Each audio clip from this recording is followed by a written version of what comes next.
وأراقب الرحمن جل جلاله وتقدست أسماؤه وتعالى وأكون للوطن الحبيب مشيدا أنمى إليه. جو لوگ ایمان لائے اور ایمان لانے کے بعد اپنے ایمان میں شرک کو نہیں ملایا، شرک کی ملاوٹ نہیں کی ہے، اولئک لہم الامن، یہی وہ لوگ ہیں جن کی زندگی میں امن ہوگا، وہم مہتدون، اور یہی لوگ ہدایت یافتہ لوگ ہوں گے۔ محترم بھائیوں، اس آیت سے ہمیں یہ بات معلوم ہوتی ہے کہ اللہ تعالیٰ نے ایمان لانے کے بعد، ایمان کے تقاضوں کو مکمل کرنے کے بعد، ایمان کے عملی تقاضوں کو پورا کرنے کے بعد، انسان ایمان لانے کے بعد اپنے ایمان میں شرک کو نہیں ملاتا ہے، شرک کی ملاوٹ نہیں کرتا ہے، تو اللہ تعالیٰ کا وعدہ کیا ہے؟ اولئک لہم الامن، یہی وہ لوگ ہیں جن کی زندگی میں امن ہوگا، جن کی زندگی میں چین ہوگا، جن کی زندگی میں سکون ہوگا، جن کی زندگی میں راحت ہوگی، جن کی زندگی میں آرام ہوگا، اور جن کی زندگی میں اطمینان نصیب ہوگی۔ وہ مہتدون، اس حال میں کہ یہی لوگ ہدایت یافتہ ہوں گے۔ محترم بھائیوں، آج اس وقت انسانی زندگی کا جو ایک بڑا مسئلہ یہ ہے کہ انسان کے پاس سب کچھ ہے، سب کچھ رکھتے ہوئے، سب کچھ رہتے ہوئے پھر بھی انسان سب سے زیادہ پریشان ہے۔ انسان کے پاس سب کچھ ہے پھر بھی انسان سب سے زیادہ پریشان ہے۔ آج انسان کے پاس دولت ہے پھر بھی انسان پریشان ہے۔ آج انسان کے پاس مال ہے پھر بھی انسان پریشان ہے۔ آج انسان کے پاس عزت ہے پھر بھی انسان پریشان ہے۔ آج انسان کے پاس شہرت ہے پھر بھی انسان پریشان ہے۔ آج انسان کے پاس عہدہ ہے پھر بھی انسان پریشان ہے۔ آج انسان کے پاس منصب ہے پھر بھی انسان پریشان ہے۔ آج انسان کے پاس کاروبار ہے پھر بھی انسان پریشان ہے۔ آج انسان کے پاس تجارت ہے پھر بھی انسان پریشان ہے۔ آج انسان کے پاس بزنس ہے پھر بھی انسان پریشان ہے۔ آج انسان کے پاس بڑے بڑے گاڑیاں ہیں پھر بھی انسان پریشان ہے۔ آج انسان کے پاس بڑے بڑے بنگلے ہیں پھر بھی انسان پریشان ہے۔ ہر وقت انسان پریشان نظر آتا ہے، ہر وقت انسان بے چینی نظر آتی ہے انسان کی زندگی میں۔ کیوں؟ اس کی وجہ کئی وجوہات ہیں، اس کے کئی وجوہات ہو سکتے ہیں۔ تو محترم بھائیوں، آج انسان اتنا زیادہ پریشان ہے، سب کچھ رکھتے ہوئے، سب کچھ رہتے ہوئے آج انسان پریشانی نظر اس کی زندگی میں ہمیں ملتی ہے۔ یہی وجہ ہے کہ اس وقت آج جو نفسیاتی مریض آج پائے جاتے ہیں، شاید کہ زمانے قدیم میں، پرانے زمانے میں، تاریخ میں اتنے نفسیاتی مریض نہیں پائے گئے۔ آج نفسیاتی ڈاکٹر جتنے پائے جاتے ہیں، شاید کہ تاریخ میں، ہسٹری میں اتنے نفسیاتی مریض کے ڈاکٹر نہیں پائے گئے۔ آج نفسیاتی علاج کے ہسپتال جتنے پائے جاتے ہیں، تاریخ میں اتنے نفسیاتی علاج کے ہسپتال اتنے نہیں پائے گئے۔ بظاہر انسان دیکھنے میں بڑا حسین لگتا ہے، بڑا خوبصورت لگتا ہے، بڑا جمیل لگتا ہے۔ جب صبح سویرا انسان نہا دھو کر گھر سے باہر نکلتا ہے، ظاہر میں تو انسان حسین نظر آتا ہے، جمیل نظر آتا ہے، خوبصورت نظر آتا ہے، لیکن انسان کے اندر کھوکھلا پن ہے، تن اس کا کھوکھلا ہے۔ یہ ناچتی گاتی ہوئی اس دور کی تہذیب، یہ ناچتی گاتی ہوئی اس دور کی تہذیب، کیا جانیے کس کرب کا اظہار کرے ہیں۔ محترم بھائیو، انسان کے پاس سب کچھ ہے، انسان کے پاس سب کچھ ہے، لیکن انسان اتنا ہی زیادہ پریشان آپ کو نظر آئے گا۔ انسان کی زندگی میں اطمینان نہیں ہے، انسان کی زندگی میں چین نہیں ہے، انسان کی زندگی میں سکون نہیں ہے، انسان کی زندگی میں راحت نہیں ہے، انسان کی زندگی میں آرام نہیں ہے۔ ہم سمجھتے ہیں صرف ہماری حالت یہی ہے، لیکن گھر گھر کی کہانی یہی ہے، خاندان کی کہانی یہی ہے۔ رشتہ داروں کے اندر جا کر دیکھیے، ان کی زندگی میں بھی سکون نہیں ہے۔ خاندانوں میں جا کر دیکھیے، ان کی زندگی میں سکون نہیں ہے۔ محترم بھائیو، انہی چیزوں کے بارے میں جب ہم قرآن مجید کا مطالعہ کرتے ہیں، قرآن مجید کی تعلیمات پر غور کرتے ہیں، نبی کریم صلی اللہ علیہ وسلم کی سنتوں پر غور کرتے ہیں، نبی کریم صلی اللہ علیہ وسلم کی تعلیمات کو سامنے رکھتے ہیں، تو ہمیں تجزیہ پیش کر سکتے ہیں یہ حل نکال سکتے ہیں ان امراض کی، ان چیزوں کی قرآن تشخیص کرتا ہے، اس کا دوا بتاتا ہے قرآن، نبی کریم صلی اللہ علیہ وسلم اس کا دوا بتاتے ہیں۔ محترم بھائیو، میں آپ کے سامنے انشاءاللہ اپنے مختصر وقت میں زندگی کے جو سکون چھیننے والے جو اسباب ہیں، برباد کرنے والے جو اسباب ہیں، انشاءاللہ مختصر طور پر آپ لوگوں کے سامنے رکھنے کی کوشش کروں گا۔ محترم بھائیو، سب سے پہلا سبب جو ہماری زندگی سے چین ختم ہو گیا ہے، سکون ختم ہو گیا ہے، راحت ختم ہو گئی ہے، اس میں سے سب سے پہلا جو ریزن ہے اللہ تعالیٰ سے دوری ہے۔ اللہ تعالیٰ سے دوری ہے، اللہ تعالیٰ سے دوری اختیار کر چکے ہیں، اسی لیے ہماری زندگی میں سکون ختم ہو گیا ہے۔ اللہ تعالیٰ ہمارا خالق ہے، اس سے دوری ہے۔ اللہ تعالیٰ ہمارا معبود ہے، اس سے دوری ہے۔ اللہ تعالیٰ ہمارا مدبر ہے، اس سے دوری ہے۔ اللہ تعالیٰ ہمارا رزاق ہے، اس سے دوری ہے۔ اللہ تعالیٰ ہمارا رازق ہے، اس سے دوری ہے۔ اللہ تعالیٰ کی نازل کردہ شریعت سے دوری ہے، دین سے دوری ہے، اسلام سے دوری ہے، نبی کریم صلی اللہ علیہ وسلم کی تعلیمات سے دوری ہے، نبی کریم صلی اللہ علیہ وسلم کی سنتوں سے دوری ہے۔ اس دور ہونے کی وجہ سے ہماری زندگی میں جو سکون آنا تھا، جو اطمینان آنا تھا، جو راحت آنا تھا، وہ ختم ہو چکا ہے۔ انسان گواہ بیٹھا ہے اس کو۔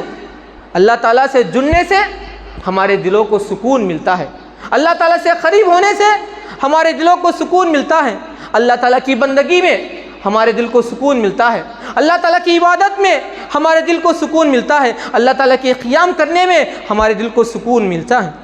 محترم بھائیوں، جب ہم قرآن مجید کا مطالعہ کرتے ہیں، قرآن مجید کا مطالعہ کرتے ہیں، قرآن مجید تنبیہ کے طور پر، متنبہ کے طور پر، لوگوں کو واضح طور پر یہ بیان کرتا ہے، الا بذکر اللہ تطمئن القلوب، الا بذکر اللہ تطمئن القلوب۔ لوگوں سن لو، لوگوں آگاہ ہو جاؤ، لوگوں متنبہ ہو جاؤ، لوگوں ہوشیار ہو جاؤ۔ جو سکون کے متلاشی لوگ ہیں، ہوشیارگی سے اپنی راہ اختیار کر لو۔ اللہ تعالیٰ کہتا ہے، الا بذکر اللہ تطمئن القلوب۔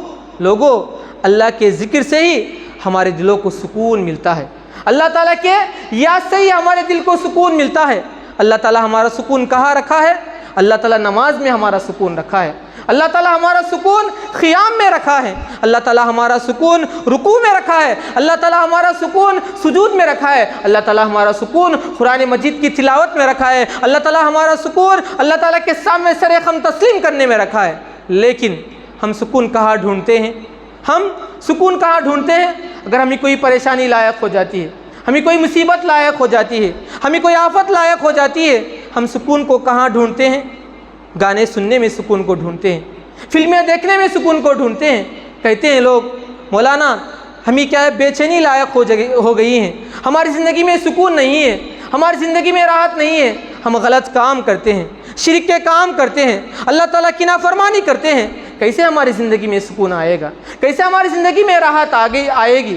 تو محترم بھائیوں، ہم اللہ تعالیٰ سے دوری اختیار کریں گے تو ہماری زندگی سے سکون ختم ہو جائے گا، ہماری زندگی سے سکون ختم ہو جائے گا۔ ہم اپنی زندگی کو، اپنے سکون کو ہم اللہ تعالیٰ کی یاد میں یاد کرنا چاہیے۔ محترم بھائیوں، اللہ کے نبی کریم صلی اللہ علیہ وسلم نے اس سکون کو بیان کرتے ہوئے اللہ کے نبی کریم صلی اللہ علیہ وسلم نے فرمایا، جعلت قرۃ عینی فی الصلاۃ، جعلت قرۃ عینی فی الصلاۃ۔ اللہ کے نبی کریم صلی اللہ علیہ وسلم کہتے ہیں، اللہ تعالیٰ نے میرا سکون نماز میں رکھ دیا ہے، اللہ تعالیٰ نے میرا اطمینان نماز میں رکھ دیا ہے، اللہ تعالیٰ نے میری راحت نماز میں رکھ دیا ہے۔ کبھی کبھار اللہ کے نبی کریم صلی اللہ علیہ وسلم بلال حبشی رضی اللہ تعالیٰ عنہ کو مخاطب ہوتے ہوئے ان الفاظ میں کہتے تھے، یا بلال ارحینا بالصلاۃ، یا بلال ارحینا بالصلاۃ، اے بلال اقامت کہو، اقامت کہو، اقامت کے ذریعے نماز قائم کرو اور نماز کے ذریعے سے سکون پہنچاؤ۔ محترم بھائیو، ہم نماز کے ذریعے سے سکون پا سکتے ہیں، ہم عبادت کے ذریعے سے سکون پا سکتے ہیں، اللہ تعالیٰ کی بندگی کے ذریعے سے سکون پا سکتے ہیں۔ اگر ہم حقیقی سکون چاہتے ہو تو اللہ تعالیٰ کے سامنے سر خم تسلیم کرنا چاہیے، اللہ تعالیٰ کے سامنے جھک جانا چاہیے۔ اگر ہم اللہ تعالیٰ کے سامنے نہیں جھکیں گے، ہمیں کیا حقیقی سکون نہیں ملے گا، حقیقی راحت نہیں ملے گی، حقیقی اطمینان نہیں ملے گی۔ محترم بھائیو، کتنے ایسے بھائی ہیں جو زمین پر رہتے ہیں، اللہ تعالیٰ سے بغاوت کرتے ہیں، اللہ تعالیٰ سے بغاوت کرتے ہیں، پھر بھی یہ کہتے ہیں کہ اللہ تعالیٰ ہماری زندگی میں سکون نہیں رکھا ہے، ہماری زندگی میں راحت نہیں رکھا ہے، ہماری زندگی میں اطمینان نہیں رکھا ہے۔ لیکن انسان کیا کرتا ہے؟ شرک کرتا ہے۔ انسان کی زندگی میں نفاق ہے، انسان کی زندگی میں معصیت ہے، انسان کی زندگی میں گناہ ہے، کیسے ہمیں سکون ملے گا؟ کیسے ہمیں سکون ملے گا؟ سکون نہیں ملے گا محترم بھائیو۔ اللہ تعالیٰ سے بغاوت کریں گے تو ہماری زندگی سے سکون ختم ہو جائے گا۔ محترم بھائیو، ہم اللہ کے ہو جائیں گے، ہم اللہ کے ہو جائیں گے تو اللہ تعالیٰ ہمارا ہو جائے گا۔ دیکھیے اس کے بعد ہماری زندگی میں کیسا سکون نصیب ہوگا، کیسے اطمینان نصیب ہوگا، کیسی راحت نصیب ہوگی۔ محترم بھائیو، یہ پہلی چیز تھی جو ہماری زندگی کے سکون کو ختم کرنے والی ہے۔ اور دوسری چیز جو ہماری زندگی کے سکون کو برباد کرنے والا ہے وہ کیا ہے؟ حرص و طمع، لالچ، زیادہ کی خواہش۔ ہر انسان کی خواہش ہوتی ہے کہ میں زیادہ کماؤں، ہر انسان کی خواہش ہے کہ میں اس سے زیادہ کیا بلڈنگیں بناؤں، ہر انسان کی خواہش ہوتی ہے کہ میں اس سے زیادہ پراپرٹی بناؤں، ہر انسان کی خواہش ہوتی ہے لالچ، طمع۔ اللہ تعالیٰ نے جس انسان کو بھی جس حالت میں رکھا ہے، جس پوزیشن میں بھی رکھا ہے، اللہ تعالیٰ کا شکر ادا کرنا چاہیے، اللہ تعالیٰ کا شکر ادا کرنا چاہیے۔ لیکن انسان کیا کرتا ہے؟ اونچے اونچے خواب دیکھتا ہے، بڑے بڑے لوگوں کو دیکھتا ہے، اونچے اونچے لوگوں کو دیکھتا ہے، بڑے بڑے مالدار لوگوں کو دیکھتا ہے، تو انسان کے دل میں امنڈ آئے گی، انسان کے دل کے اندر خواہش پیدا ہوگی، میں بھی ان کی طرح بنوں گا، میں بھی ان کی طرح مال کماؤں گا، میں بھی ان کی طرح پراپرٹی کماؤں گا، میں بھی ان کی طرح بنگلے رکھوں گا۔ ایسے وقت میں اللہ کے نبی کریم صلی اللہ علیہ وسلم نے حدیث کے ذریعے سے لوگوں کو سمجھاتے ہوئے کہا، لو کان ابن آدم وادیان من مال لیبتغى وادیا ثالثا ولا يملأ جوف ابن آدم الا التراب۔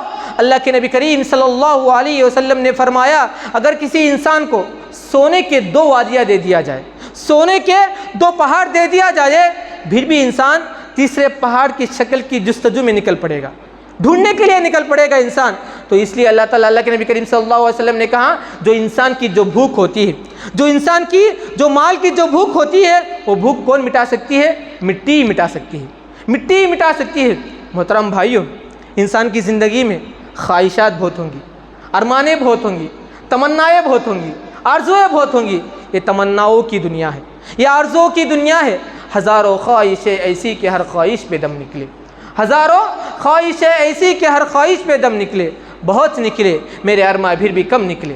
محترم بھائیوں، انسان کی خواہش بہت زیادہ ہوتی ہے۔ اگر ہم ان خواہشات کے پیچھے پڑیں گے تو ہم اپنی زندگی میں کیا سکون کو کھو بیٹھیں گے، اپنی زندگی میں راحت کو کھو بیٹھیں گے، اپنی زندگی میں آرام کو کھو بیٹھیں گے۔ تو محترم بھائیوں، اللہ تعالیٰ قرآن مجید میں کہتا ہے، الہاکم التکاثر حتی زرتم المقابر۔ اے انسان، اے غافل انسان، اے غافل انسان، حرص و مال نے، مال کی محبت نے تجھے کیا مقصد حیات سے غافل کر دیا ہے، یہاں تک کہ تو خبر کو جا پہنچا ہے، خبر میں چلے گیا انسان۔ پھر بھی کیا ہے؟ انسان کے پاس مال مال مال کمانے کے لیے، یہ مال کے پیچھے پڑ کر انسان اپنے سکون کو برباد کر لیا ہے، اپنے آرام کو برباد کر لیا ہے، اپنی راحت کو برباد کر لیا ہے۔ محترم بھائیو، شریعت کی کتنی پیاری تعلیم ہے، اللہ کے نبی کریم صلی اللہ علیہ وسلم نے کتنی پیاری تعلیم مجھے اور آپ کو بتائے۔ ہم بارہا سنتے ہیں، بارہا سنتے ہیں، لیکن سنتے تو ہیں، لیکن عمل ہم نے کبھی بھی نہیں کیا، ہم نے عمل کبھی بھی نہیں کیا۔ دیکھیے شریعت کی تعلیم کیا ہے، شریعت کی تعلیم کیا ہے؟ جب دین کا معاملہ آتا ہے تو ہم کیا کرنا چاہیے؟ اپنے سے اوپر والے انسان کو دیکھنا چاہیے۔ دین کا معاملہ آتا ہے تو اپنے سے اوپر والے انسان کو دیکھنا چاہیے، جب دنیا کا معاملہ آتا ہے تو اپنے سے نیچے والے انسان کو دیکھنا چاہیے۔ ہمارا معاملہ کیا ہے؟ جب دین کا معاملہ آتا ہے تو اپنے سے نیچے والے انسان کو دیکھتے ہیں، جب دنیا کا معاملہ آتا ہے تو اپنے سے اوپر والے انسان کو دیکھتے ہیں۔ جس حالت میں اللہ تعالیٰ نے ہمیں رکھا ہے، اگر ہم ایسا دیکھیں گے تو ہمارے دل میں کیا ہے، ہمارے امنڈ میں، ہمارے نفس میں کیا ہے، ناشکری کا جذبہ پیدا ہو جائے گا، ناشکری کا جذبہ پیدا ہو جائے گا۔ اسی لیے اللہ تعالیٰ قرآن مجید میں کہتا ہے، لَإِن شَكَرْتُمْ لَأَزِيدَنَّكُمْ وَلَإِن كَفَرْتُمْ إِنَّ عَذَابِي لَشَدِيدٌ۔ اگر تم شکر بجا لاؤ گے تو اللہ تعالیٰ کیا تمہیں مزید عطا کرے گا، اگر تم ناشکری کرو گے تو اللہ تعالیٰ کا عذاب بہت سخت ہے، بہت سخت ہے اللہ تعالیٰ کا عذاب۔ محترم بھائیو، اللہ تعالیٰ نے جس حالت میں بھی، جس پوزیشن میں بھی مجھے اور آپ کو رکھا ہے، اللہ تعالیٰ کا شکر ادا کرے، اللہ تعالیٰ کا شکر ادا کرے۔ تو اگر ہم شکر ادا کریں گے تو اللہ تعالیٰ ہماری زندگی میں راحت عطا کرے گا، ہماری زندگی میں چین عطا کرے گا، ہماری زندگی میں سکون عطا کرے گا۔ اسی طرح سے سکون زندگی کے برباد کرنے والے اسباب میں سے ایک سبب یہ بھی ہے کہ حسد کا جذبہ۔ ہر انسان کے اندر کیا آج کل کیا حسد کا جذبہ پیدا ہوتا ہے۔ کوئی انسان کیا ہے کسی کے مال کو دیکھ کر جلتا ہے، کوئی انسان کسی کی ترقی کو دیکھ کر جلتا ہے، کوئی انسان کسی کی دولت کو دیکھ کر جلتا ہے، کوئی انسان کسی کی خوشیوں کو دیکھ کر جلتا ہے، کوئی انسان بڑا بن رہا ہے اس کو دیکھ کر جلتا ہے، کوئی انسان بڑے بڑے بنگلے بناتا ہے اس کو دیکھ کر جلتا ہے، کوئی انسان بزنس میں آگے بڑھتا ہے اس کو دیکھ کر جلتا ہے، کوئی انسان کاروبار میں آگے بڑھتا ہے اس کو دیکھ کر جلتا ہے۔ ہر انسان کے اندر جلن جیسی صفت ہر انسان کے اندر پائی جاتی ہے، ہر انسان کے اندر پائی جاتی ہے۔ اگر ہم اس صفت کو اپنائیں گے تو ہماری زندگی سے سکون ختم ہو جائے گا، ہماری زندگی سے سکون ختم ہو جائے گا، آرام ختم ہو جائے گا۔ جو حاسد انسان ہوتا ہے، جو حسد کرنے والا انسان ہوتا ہے، وہ 24 گھنٹے کسی نہ کسی چیز کے بارے میں کیا حسد کرتے ہی رہتا ہے، یہاں تک کہ جب وہ سوتا ہے، سونے میں بھی کیا ہے وہ خواب ایسے دیکھتا ہے کہ میں نے کسی انسان کے ساتھ حسد کیا ہوں، کسی انسان سے کیا حسد کیا ہوں۔ جو حاسد انسان ہوتا ہے، جو جلنے والا انسان ہوتا ہے، وہ 24 گھنٹے 24 آورز کیا جلتے ہی رہتا ہے۔ تو محترم بھائیو، اللہ تعالیٰ نے جس کو بھی جو کچھ دیا ہے اس پر کیا ہے جلنے کی ضرورت نہیں، اللہ تعالیٰ آپ کو بھی دے گا۔ صبر، انسان کیا ہے صبر سے کام لینا چاہیے۔ کسی کے مال کو دیکھ کر جلنا، کسی کے کاروبار کو دیکھ کر جلنا، اس سے آپ کو کچھ فائدہ نہیں ہوگا۔ خود اپنے آپ کی جو زندگی میں جو سکون ہے اس کو ہم برباد کر لیتے ہیں، اس کو ہم برباد کر لیتے ہیں۔ اسی لیے سلف میں سے کسی نے ایک نے کہا اقتل الحاسد قبل ان يصل الى المحسود، یعنی جو حسد کرنے والا انسان ہوتا ہے سب سے پہلے دوسروں کو نقصان پہنچانے سے پہلے اپنے آپ کو نقصان پہنچا لیتا ہے، دوسروں کو نقصان پہنچانے سے پہلے اپنے آپ کو کیا نقصان پہنچا لیتا ہے۔ اس لیے حسد کا جو جذبہ ہے کسی انسان کے اندر نہیں ہونا چاہیے۔ لیکن شریعت اور اللہ تعالیٰ کا قانون کیا ہے؟ ہر انسان کے اندر حسد پایا جاتا ہے۔ میرے اندر بھی حسد ہوتا ہے، آپ کے اندر بھی حسد ہوتا ہے، کسی کے اندر کم ہوتا ہے اور کسی کے اندر زیادہ ہوتا ہے۔ یہ کیوں؟ اس لیے کہ اللہ تعالیٰ میرا اور آپ کا امتحان لینا چاہتا ہے، میرا اور آپ کا امتحان لینا چاہتا ہے۔ یہ امتحان لے کر دیکھنا چاہتا ہے کہ کون بندہ اس امتحان میں کامیاب ہوتا ہے، کون بندہ اس امتحان میں کامیاب ہوتا ہے۔ تو محترم بھائیو، جب آج دنیا کا معاملہ آتا ہے، جب ہم کسی کے بارے میں خیر سنتے ہیں، کسی کے بارے میں اچھائیاں سنتے ہیں، کسی کے بارے میں بھلائیاں سنتے ہیں، کوئی اچھا کام کرتا ہے، کوئی کیا ہے اچھے اسکول میں اچھے نمبرات سے کوئی کامیاب ہوتا ہے، کوئی کالج میں اچھے نمبرات سے کامیاب ہوتا ہے، کوئی بزنس میں کیا اچھے اس میں کیا ہے کامیاب ہو جاتا ہے، تو انسان کیا کرتے ہیں؟ جلن، حسد پیدا ہو جاتا ہے انسان کے دل میں، جلن پیدا ہو جاتا ہے، اس کا جذبہ امنڈ اٹھتا ہے، اس کا حسد امنڈ اٹھتا ہے۔ تو ایسے وقت میں ہم اپنے جذبے کو دبا کے رکھنا چاہیے، اپنے نفس کو کچل کے رکھنا چاہیے، اپنے جذبے کو کیا قابو میں رکھنا چاہیے۔ یہی میرے اور آپ کے لیے ضروری ہے۔ اسی لیے کہا گیا ما خلا جسد من حسد فإما الكريم يخفيه وإما اللئيم يبديه، کہا گیا کوئی بدن، کوئی جسم حسد سے خالی نہیں ہے۔ شریف انسان وہ ہوتا ہے، اچھا انسان ہوتا ہے جو اپنے حسد کو دبائے رکھتا ہے، اپنے حسد کو کیا ہے قابو میں رکھتا ہے، اپنے حسد کو کیا ہے کچل کر رکھتا ہے۔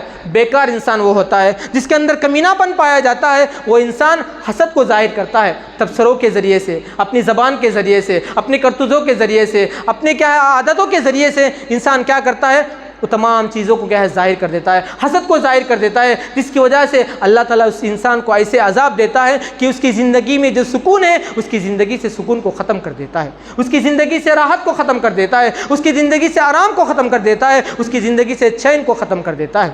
محترم بھائیو، یہ حسد ایسی بیماری ہے، اگر اس حسد جیسی بیماری کو ہم چھوڑ دیں گے تو ہماری زندگی میں سکون آئے گا، ہماری زندگی میں راحت آئے گی، ہماری زندگی میں اطمینان آئے گا۔ تو محترم بھائیو، اللہ کے نبی کریم صلی اللہ علیہ وسلم کے بارے میں آتا ہے، اللہ کے نبی کریم صلی اللہ علیہ وسلم اس حسد جیسی بری بیماری سے اللہ کے نبی کریم صلی اللہ علیہ وسلم صبح شام پناہ مانگتے تھے، صبح شام پناہ مانگتے تھے۔ یا حی یا قیوم برحمتک استغیث اصلح لی شأنی کلی ولا تکلنی الی نفسی طرفۃ عین۔ اللہ کے نبی کریم صلی اللہ علیہ وسلم صبح شام میں دعا پڑھتے تھے، یا حی یا قیوم برحمتک استغیث اصلح لی شأنی کلی ولا تکلنی الی نفسی طرفۃ عین۔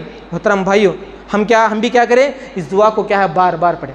جب بھی ہمارے دل میں حسد جیسی بری بیماری، بری چیز ہمارے دل میں آتی ہیں تو نبی کریم صلی اللہ علیہ وسلم نے جو صبح شام پڑھتے تھے، ہم بھی اس دعا کو کیا ہے لازماً پڑھنا چاہیے۔ تو محترم بھائیو، یہ حسد جیسی بری بیماری سے ہم چھٹکارا پا لیں گے تو ہماری زندگی میں سکون ملے گا، ہماری زندگی میں راحت ملے گی، ہماری زندگی میں آرام ملے گا، ہماری زندگی میں چین ملے گا۔ اسی طرح سے سکون زندگی کے برباد کرنے والے اسباب میں سے ایک ریزن یہ بھی ہے کہ خاندانی جھگڑے آج کیا ہے؟ بیوی کا جھگڑا شوہر سے ہے، شوہر کا جھگڑا بیوی سے ہے، والدین کا جھگڑا بچوں سے ہے، بچوں کا جھگڑا والدین سے ہے، بھائی کا جھگڑا بھائی سے ہے، بہن کا جھگڑا بہن سے ہے، رشتہ دار کا جھگڑا رشتہ دار سے ہے، ماموں کا جھگڑا بھانجوں سے ہے، بھتیجوں کا جھگڑا چاچاؤں سے۔ آج کیا ہے خاندانوں میں کیا جھگڑے ہو رہے ہیں، یہ جھگڑوں کی وجہ سے صرف ایک فرد کا کیا ہے سکون برباد نہیں ہوتا ہے، بلکہ پورے خاندان کا سکون برباد ہو جاتا ہے، پورے خاندان کا سکون برباد ہو جاتا ہے، پورے رشتہ داروں کا سکون برباد ہو جاتا ہے۔ خاندان ہوتے ہیں تو وہاں پر کیا ہے مسائل ہوتے ہیں، الجھنیں ہوتے ہیں، ٹکراؤاں ہوتے ہیں، مصیبتیں آتی ہیں، پریشانیاں آتی ہیں، آفتیں آتی ہیں۔ ان تمام چیزوں کا نام ہی خاندان ہے، ان تمام چیزوں کا نام ہی خاندان ہے۔ ایسے وقت میں، ایسے موقع پر ہم اپنے آپ کو قابو میں رکھنا چاہیے، اپنے آپ کو کیا قابو میں رکھنا چاہیے، صبر سے کام لینا چاہیے، تحمل سے کام لینا چاہیے۔ اگر ہم وہاں پر اپنی انانیت دکھائیں گے، میں کہتے جائیں گے، تو خاندانوں میں جو محبتیں ہوگی وہ نفرتوں میں بدل جائے گی، وہ نفرتوں میں بدل جائے گی، عداوتوں میں بدل جائے گی، دشمنوں میں بدل جائے گی۔ شیطان کیا کرتا ہے، جیسا یہ جھگڑا ہوتا ہے تو شیطان فوراً داخل ہو جاتا ہے، فوراً داخل ہو جاتا ہے، داخل ہو کر کے دونوں کو لڑا دیتا ہے، داخل ہو کر دونوں کو لڑا دیتا ہے۔ تو ایسے وقت میں خاندانوں میں جب بھی جھگڑے ہوتے ہیں اس کو کیا الجھانے کی کوشش کرنا چاہیے، نہ کہ اس کو سلجھانے کی کوشش کرنا چاہیے، نہ کہ اس کو کیا الجھائیں۔ محترم بھائیو، کتنے ایسے لوگ ہوتے ہیں جہاں پر کیا خاندانوں میں لڑائیاں ہوتی ہیں، خاندانوں میں جھگڑے ہوتے ہیں، تو کیا کرتے ہیں ایسے وقت میں، کیا ہے کوئی کسی پر تنقید کرتا ہے، کوئی کسی کو طعنہ دے دیتا ہے، کسی کو برا بھلا کہہ دیتا ہے، اور کسی اڑوس کو، کسی پڑوس کو، کسی رشتہ دار کو، کسی دوست کو۔ تو ایسے وقت میں ہم کیا کرنا چاہیے، تحمل سے کام لینا چاہیے، صبر سے کام لینا چاہیے۔ اگر ہم صبر سے کام نہیں لیں گے تو ہمارے رشتہ داریاں ٹوٹ جائیں گے، ہمارے رشتہ داریاں ٹوٹ جائیں گے۔ اللہ کے نبی کریم صلی اللہ علیہ وسلم نے کیا فرمایا کہ رشتہ داری کو جوڑو، رشتہ داری کو جوڑو۔ اگر تم رشتہ داری کو جوڑو گے، یہی تمہاری زندگی میں کیا ہے برکت آئے گی، اور تمہاری عمر میں بھی برکت آئے گی۔ اگر تم رشتہ داری کو کاٹو گے تم اللہ تعالیٰ سے بھی دور ہو جاؤ گے، زندگی کے جو نعمتیں ہیں اس سے بھی دور ہو جاؤ گے، یہاں تک کہ نبی کریم صلی اللہ علیہ وسلم کے جو فرامین ہیں اس کے مخالف ہم کرنے والے ہو جائیں گے۔ تو محترم بھائیو، جب خاندانی جھگڑے ہوتے ہیں تو وہاں پر ہم کیا ہے سلجھانے کی کوشش کرنا چاہیے، نہ کہ کیا الجھائے۔ جب کیا کوئی ہم پر تنقید کرتا ہے، کوئی طعنہ دیتا ہے، تو اللہ کے نبی کریم صلی اللہ علیہ وسلم، یہاں تک کہ اللہ تعالیٰ نے خود قرآن مجید میں کہا ادفع باللتی ہی احسن، تم کیا کرو، برائی کو کیا ہے بھلائی سے جواب دو، برائی کو کیا ہے بھلائی سے جواب دو۔ یہ کوئی مشکل کے کوئی آسان کام نہیں ہے، یہ کوئی آسان کام نہیں ہے، بہت مشکل کام ہے۔ ایسے وقت میں شیطان کیا کرے گا، ورغلائے گا، پھسلائے گا۔ شیطان کیا ہے، پھسلائے گا، ورغلائے گا۔ اسی لیے فوراً کہا گیا وَإِمَّا يَنزَغَنَّكَ مِنَ الشَّيْطَانِ نَزْغٌ فَاسْتَعِذْ بِاللَّهِ۔ ایسے وقت میں شیطان ورغلائے ہے، پھسلائے گا۔ اگر کوئی انسان اپوزٹ والا آپ کو 1 لاکھ کی گالی دیتا ہے تو ہم کیا کرتے ہیں، اس کو 2 لاکھ کی گالی دیں۔ ایسے وقت میں شیطان ورغلائے گا، پھسلائے گا۔ ہم کیا کرنا چاہیے، اعوذ باللہ من الشیطان الرجیم پڑھ لینا چاہیے۔ ایسے وقت میں اعوذ باللہ من الشیطان الرجیم پڑھ لینا چاہیے۔ تو ایسے وقت میں ہم جو بھی خاندانی جھگڑے ہوتے ہیں ہم اس کو کیا سلجھائیں گے تو ہماری زندگی میں سکون آئے گا، ہماری زندگی میں کیا سکون نصیب ہوگا۔ تو محترم بھائیو، اگر ہم کیا ہے اچھی طور پر خاندانی جو بھی الجھنیں ہوتی ہیں، خاندان میں جو بھی مسائل ہوتے ہیں، اگر ہم اچھی طور پر کیا اس کو سلجھانے کی کوشش کریں گے تو ہماری زندگی میں سکون آئے گا، ہماری زندگی میں راحت آئے گی، ہماری زندگی میں اطمینان آئے گا۔ اسی طرح سے سکون زندگی کا برباد کرنے والے اسباب میں سے ایک سبب یہ بھی ہے کہ راتوں کو جاگنے کا کلچر۔ آج کل جو راتوں کا جاگنے کا کلچر ہے بہت عام ہو چکا ہے۔ کوئی کیا ہے پوری رات جاگتا ہے، کوئی آدھی رات تک جاگتا ہے، کوئی 2 بجے تک جاگتا ہے، کوئی 3 بجے تک جاگتا ہے، اور کوئی کیا ہے رات کیا ہے گپ شپ میں گزار دیتے ہیں، کوئی رات کو کیا ہے گیمز کھیلنے میں گزار دیتے ہیں، کوئی رات کو کیا ہے بات چیت میں گزار دیتے ہیں، کوئی رات کو کیا ہے چائے نوشی میں گزار دیتے ہیں، کوئی رات کو کیا ہے غلط کاموں میں گزار دیتے ہیں، کوئی رات کو کیا ہے فلمیں دیکھنے میں گزار دیتے ہیں، کوئی رات کو کیا ہے موسیقی سننے میں گزار دیتے ہیں۔ لیکن اللہ تعالیٰ نے رات کا جو تذکرہ کیا ہے، جوڑ کا جو تذکرہ کیا ہے سکون کے ساتھ کیا ہے۔ اللہ تعالیٰ نے رات کو کیا سکون کا ذریعہ بتایا ہے۔ اللہ تعالیٰ قرآن مجید میں کہتا ہے هو الذی جعل لکم اللیل لتسکنوا فیہ، اللہ تعالیٰ قرآن میں کہتا ہے وہی ہے جس نے تمہارے لیے رات کو بنایا ہے تاکہ تم اس میں سکون پاؤ، راحت پاؤ، آرام پاؤ، اطمینان پاؤ۔ لیکن راتوں میں ہم کیا کرتے ہیں، غپ شپ کی باتوں میں، بیکار کاموں میں، غلط کاموں میں، اور ایسے کاموں میں۔ نوجوان، اگر آج کے نوجوان کے بارے میں کہا جائے تو کچھ نوجوان ایسے ہوتے ہیں جو راتوں کو بیکار کاموں میں گزار دیتے ہیں۔ کوئی نوجوان ایسا ہوتا ہے جو ہوٹلوں میں گزار دیتے ہیں، پارکوں میں نوجوان راتوں گزار دیتے ہیں، پارکوں میں نوجوان راتوں کو گزار دیتا ہے، سڑکوں میں راتوں کو نوجوان گزار دیتا ہے، ہوٹلوں میں، بس اسٹینڈوں میں، ریلوے اسٹیشنوں میں، چوراہوں میں، راستوں میں، گلیوں میں، محلوں میں گزار کر، یہاں تک کہ کچھ نوجوان ایسے ہوتے ہیں گٹکا کھا کر، پان پراگ کھا کر اپنی زندگی کو کیا ہے، اپنی راتوں کو کیا ہے، بیکار کاموں میں گزار دیتے ہیں۔ اور کچھ نوجوان ایسے ہوتے ہیں ایک ٹیم جماتے ہیں، ایک ٹیم کی شکل جماتے ہیں، جما کر کسی ہوٹل میں چلے جاتے ہیں، کھانے کے لیے، پینے کے لیے، شراب پینے کے لیے، عائش کرنے کے لیے چلے جاتے ہیں، جا کر پوری رات عائش کرتے ہیں، پوری رات عائش کرتے ہیں، عائش کر کر جب ماں باپ ان کے گھر میں ہوتے ہیں، ماں باپ کو فکر ہوتی ہے بچہ کہاں گیا ہے، کدھر گیا ہے، ماں باپ کو فکر ہوتی ہے، لیکن بچوں کو یہ فکر نہیں ہوتی ہے، رات بھر کیا ہے عائش میں گزار دیتے ہیں، اور کہ یہاں تک کہ شراب پی کر اور گناہ کے کام کر کر، موسیقی سن کر، گاڑیاں چلا کر اپنی زندگی کے جو اہم عبادت کے دن ہوتے ہیں، عبادت کی جو راتیں ہوتی ہیں، وہ تمام راتوں کو بیکار کاموں میں گزار دیتے ہیں۔ اسی لیے کسی شاعر نے کیا ہی خوب کہا ہے، وہ اس قدر مہذب کبھی گھر کا منہ نہ دیکھا، وہ اس قدر مہذب کبھی گھر کا منہ نہ دیکھا، کٹی عمر ہوٹلوں میں مرے ہسپتال جا کر۔ محترم بھائیو، ہماری زندگی میں اگر ہم سکون چاہتے ہیں، ہماری زندگی میں اگر ہم اطمینان چاہتے ہیں، ہماری زندگی میں اگر ہم آرام چاہتے ہیں، تو کیا کریں؟ راتوں کو اللہ تعالیٰ نے جس مقصد کے لیے بنایا ہے، جس مقصد کے لیے پیدا کیا ہے، جس مقصد کے لیے اللہ تعالیٰ نے نازل کیا ہے، اسی مقصد کے لیے ہم اپنی زندگی کو گزارنا چاہیے، اسی مقصد کے تحت ہم راتوں کو گزارنا چاہیے۔ بیکار کاموں میں، گپ شپ کی کاموں میں اور ادھر ادھر کی بیکار کاموں میں ہم اپنی زندگی کو بیکار نہیں کرنا چاہیے، اپنی راتوں کو بیکار نہیں کرنا چاہیے۔ اللہ کے نبی کریم صلی اللہ علیہ وسلم کے بارے میں آتا ہے، اللہ کے نبی کریم صلی اللہ علیہ وسلم کا معمول کیا تھا؟ وَكَانَ يَكْرَهُ حَدِيثُ بَعْدَهَا۔ اللہ کے نبی کریم صلی اللہ علیہ وسلم جیسا عشاء کا وقت آتا، عشاء کی نماز ہو جاتی، نبی کریم صلی اللہ علیہ وسلم نماز پڑھ لیتے، نماز پڑھنے کے بعد فوراً اللہ کے نبی کریم صلی اللہ علیہ وسلم اپنے بستر پر چلے جاتے۔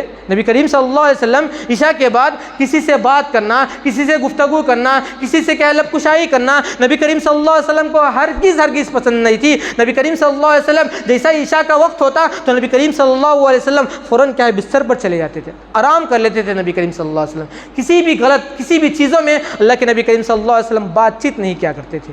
محترم بھائی، آج صورتحال کیا ہے؟ آج صورتحال کیا ہے؟ ہم دن کو رات بناتے ہیں اور رات کو دن بناتے ہیں، دن کو رات بناتے ہیں اور رات کو دن بنا کر کیا ہم گزار دیتے ہیں۔ اگر ہم ایسا کریں گے، اگر ہم کیا ہے راتوں کو زیادہ جاگیں گے، راتوں کو زیادہ جائیں گے، سب سے پہلا جو اثر ہماری زندگی میں پڑتا ہے وہ صحت پر پڑتا ہے، صحت پر پڑتا ہے، کیونکہ اللہ کے نبی کریم صلی اللہ علیہ وسلم نے فرمایا نعمتان مغبون فیہما کثیر، نعمتان مغبون فیہما کثیر من الناس الصحت والفراغ۔ دو چیزیں ایسی ہیں جس کے بارے میں لوگ کیا ہے پریشان ہیں، دھوکے میں نہیں معلوم لوگوں کو کیا چیزیں، اس میں سے ایک چیز کیا ہے؟ صحت ہے۔ صحت امپورٹنٹ چیز ہے، جس کے پاس صحت ہوگی وہ زندگی کا ہر کام کر سکتا ہے، زندگی کا ہر کام کر سکتا ہے۔ جس کے پاس صحت نہ ہو، اس کے پاس دولت ہو، مال ہو، دھن ہو، کاروبار ہو، بزنس ہو، کچھ بھی فائدہ نہیں، کچھ بھی فائدہ نہیں۔ جس کے پاس صحت نہ ہو، یہ تمام چیزیں ہو، انسان کے پاس کچھ بھی فائدہ نہیں دے سکتی ہے۔ تو محترم بھائیو، اللہ تعالیٰ نے جس کو بھی صحت جیسی عظیم نعمت سے نوازا ہے، اس کو غنیمت جانیے، اس کو غنیمت جانیے۔ اگر آپ صحت کی حالت میں مکمل طور پر کیا ہے 5 وقت کی نمازیں پڑھ سکتے ہیں، اگر آپ کے پاس صحت نہیں ہے تو 5 وقت کی نمازیں پڑھ سکتے ہیں، اگر پڑھتے بھی ہیں تو بیٹھ کر پڑھنا پڑتا ہے، تو وہ ثواب جو آپ کو کھڑے ہو کر قیام میں پڑھتے ہیں وہ ثواب بیٹھنے میں آپ کو نہیں ملتا ہے، بیٹھ کر پڑھنے میں آپ کو ثواب نہیں ملتا ہے۔ تو محترم بھائیو، انسان کی حالت کیا ہوتی ہے؟ جب انسان کے پاس صحت ہوتی ہے، مال ہوتا ہے، تو انسان کے پاس وقت نہیں ہوتا ہے۔ بھائی نماز پڑھو، میرے پاس وقت نہیں ہے، بھائی میرے پاس کاروبار ہے، بزنس ہے، تجارت ہے۔ جب انسان کے پاس مال ہے، صحت ہے، لیکن ایسے وقت میں انسان کے پاس کیا آ جاتی ہے؟ سستی آ جاتی ہے۔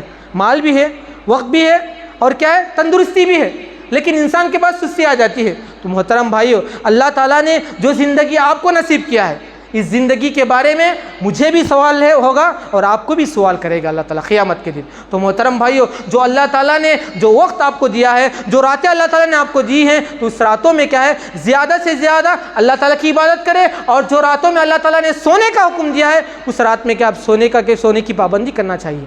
تو محترم بھائیو، آج ہم دیکھتے ہیں کتنے نوجوان ایسے ہیں جو راتوں میں کیا اکیلے ہوتے ہیں اپنے روم میں، اکیلے ہوتے ہیں اپنے روم میں، گانے سننے میں، فلمیں دیکھنے میں، موسیقی سننے میں، گپ شپ کرنے میں، بیکار کاموں کھیلنے میں، گیمز میں کھیلنے میں اپنی پوری راتوں کو گزار دیتے ہیں۔ کچھ ماں باپ ایسے ہوتے ہیں جو اپنے بچوں پر کیا ہے کڑی نگاہ نہیں رکھتے ہیں۔ ہم یہ سمجھتے ہیں کہ بچوں کو اچھی گاڑی دلا دیے، بچوں کو اچھے کالج میں کیا ایڈمیشن کرا دیے، بچوں کو اچھے اسکول میں ایڈمیشن کرا دیے، اگر بچہ بڑا ہوتا ہے تو اس کو کیا اچھے گھرانے میں شادی کر دیے تو یہ ہمارے ماں باپ کا حق ادا ہو گیا۔ نہیں محترم بھائیو، بچے پر کڑی نظر رکھنا۔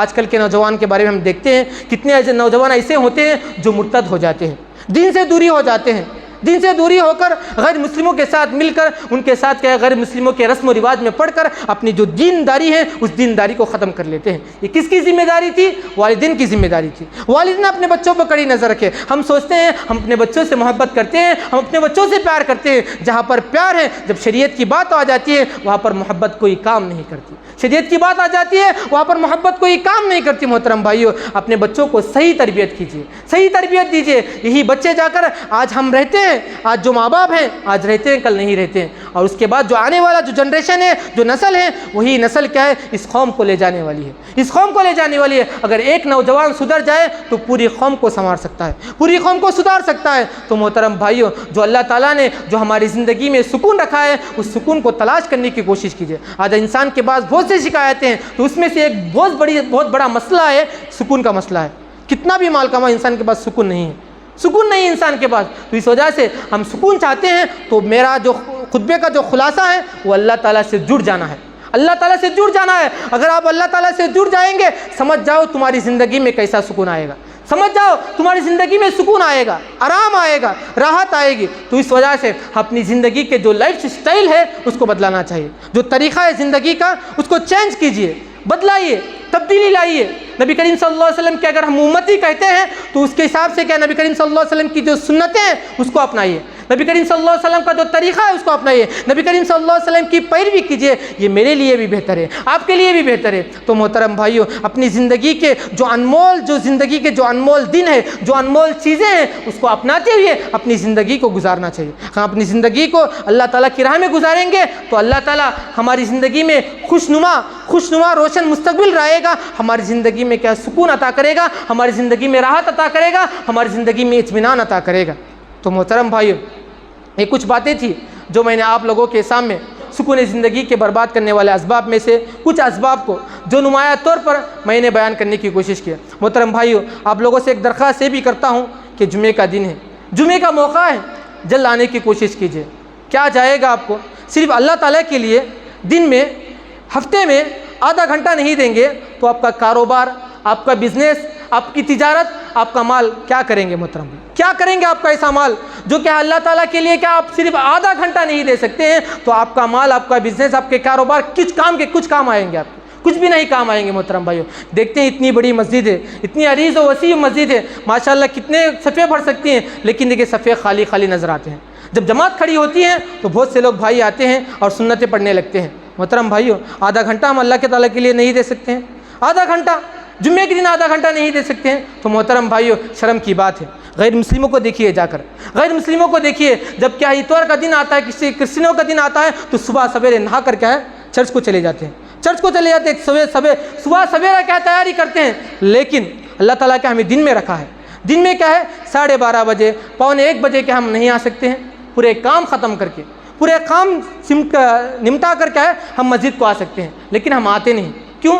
سستی کرتے ہیں، کاہلی کرتے ہیں، اور یہ کہتے ہیں کہ اگر ہم آ جائیں گے تو ہمارا بزنس کیا ہے ختم ہو جائے گا، ہمارا بزنس کیا ہے تھپ پڑ جائے گا، آدھے گھنٹے سے کیا آپ کا بزنس کیا ہے آپ کی بزنس میں کوئی کمی نہیں آئے گی۔ تو محترم بھائیو، آپ لوگوں سے درخواست کرتا ہوں، اتنی بڑی مسجد ہے ماشاءاللہ، اتنی اچھی مسجد ہے، آپ لوگوں کے لیے ضروری ہے، اگر کیا اتنے صفحے بھی، اگر کیا ہے اتنی بڑی مسجد ہونے کے باوجود بھی صفحے خالی رہیں گے تو قیامت کے دن اللہ تعالیٰ ہر ایک سے سوال کرے گا، تمہارے سامنے مسجد تھی، تمہارے گھر کے سامنے مسجد تھی، تمہارے محلے میں مسجد تھی، تم نے کیا وقت نہیں دیا، تم نے وقت نہیں دیا، کبھی بھی تم نے کیا اللہ کے سامنے سر خم تسلیم نہیں کیا، اللہ تعالیٰ آپ سے سوال کرے گا۔ محترم بھائی، سوال کرے گا، اللہ تعالیٰ آپ سے سوال کرے گا۔ تو محترم بھائیو، جو آپ کے گھر والے ہیں، جو آپ کے خاندان والے ہیں، جو آپ کے رشتہ دار ہیں، ہر ایک کو کیا ہے تنبیہ کیجیے، نماز کا پابندی بنائیے۔ آج کل کتنے ایسے مسلمانوں کو دیکھتے ہیں جہاں پر مسلمانوں کو مارا جا رہا ہے، جب مسلمانوں کو کاٹا جا رہا ہے، کیوں؟